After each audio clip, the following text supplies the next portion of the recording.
Assalamualaikum warahmatullahi wabarakatuh. Perkenalkan, nama saya Susila Wardani dari Ilmu Hukum Lokal A semester 6. Baik, di sini saya akan menjelaskan mengenai dua materi, yaitu yang pertama mengenai laut teritorial dan zona tambahan dalam mata kuliah Hukum Laut. Pertama, saya akan menjelaskan mengenai materi, yaitu laut teritorial. Laut teritorial atau laut kewilayahan ataupun perairan teritorial adalah wilayah kedaulatan suatu negara pantai selain wilayah daratan dan perairan pedalamannya. Sedangkan bagi suatu negara kepulauan seperti Indonesia, Filipina, maupun Jepang, laut teritorial meliputi pula suatu jalur laut yang berbatasan dengannya. Perairan kepulauannya dinamakan perairan internal, termasuk dalam laut teritorial. Pengertian kedaulatan ini meliputi ruang udara di atas laut teritorial serta dasar laut dan tanah di bawahnya. Dan kedaulatan atas laut teritorial dilaksanakan dengan menurut ketentuan Konvensi Perserikatan Bangsa-Bangsa tentang Hukum Laut atau UNCLOS.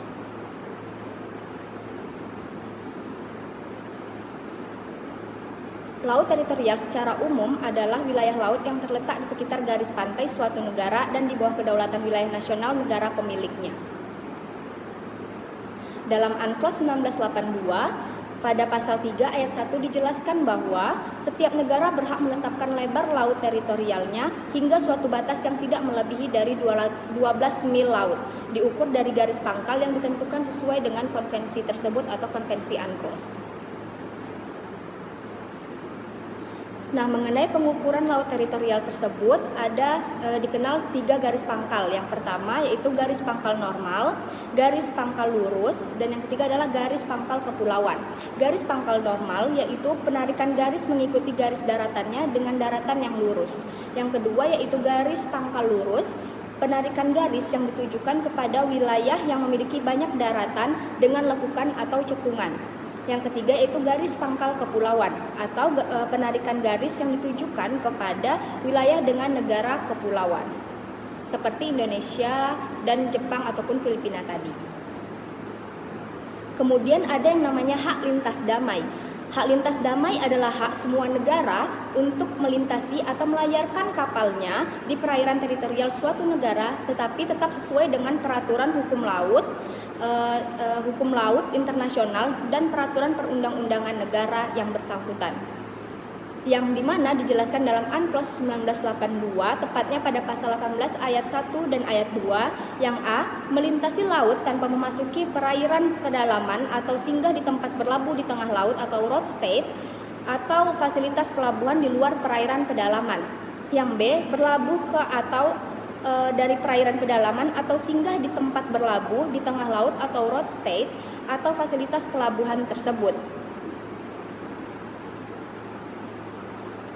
Selanjutnya, hak lintas damai di negara Indonesia sendiri mengenal hak lintas damai tersebut diatur dalam pasal 2 Peraturan Pemerintah Nomor 36 Tahun 2002 tentang hak dan kewajiban kapal asing dalam melaksanakan lintas damai melalui perairan Indonesia, di mana semua kapal asing yang dapat melaksanakan hak lintas damainya melalui laut teritorial dan perairan kepulauan untuk keperluan melintas dari suatu bagian laut bebas atau zona ekonomi eksklusif ZEE ke bagian lain laut bebas atau zona ekonomi eksklusif tanpa memasuki perairan pedalaman atau singgah di tempat berlabuh di tengah laut, atau fasilitas pelabuhan di luar perairan pedalaman untuk keperluan melintas dari laut bebas atau zona ekonomi eksklusif untuk berlabuh ke atau dari perairan pedalaman atau singgah di tempat berlabuh di tengah laut atau fasilitas pelabuhan di luar perairan pedalaman. Selanjutnya kita masuk ke materi yang kedua, yaitu zona tambahan. Zona tambahan sendiri adalah sebuah zona setelah laut teritorial yang memiliki lebar yaitu 24 mil yang dihitung dari garis pangkal dari mana lebar laut teritorial tersebut diukur. Nah, menurut pasal 33 ayat 1 UNCLOS 1982, zona tambahan bisa digunakan sebagai zona pengawasan oleh negara pantai untuk yang pertama, mencegah pelanggaran peraturan perundang-undangan, bea cukai, fiskal, migrasi atau saniter di dalam wilayah dan atau laut teritorialnya. Yang kedua, menghukum pelanggaran peraturan perundang-undangan tersebut di atas yang dilakukan di dalam wilayah atau laut teritorialnya. Nah, selain itu, zona tambahan ini juga memiliki tujuan untuk menghindari adanya kemungkinan masuknya kapal asing ke wilayah laut teritorial negara pantai. Nah, prinsip ini memperkecil kemungkinan pelanggaran terhadap wilayah negara pantai, khususnya di bidang penyelundupan. Namun, tidak seperti laut teritorial yang dijelaskan sebelumnya, zona tambahan hanya memberikan yurisdiksi kepada suatu negara di permukaan dan dasar laut, dikarenakan zona tambahan tidak berlaku terhadap udara ataupun angkasa.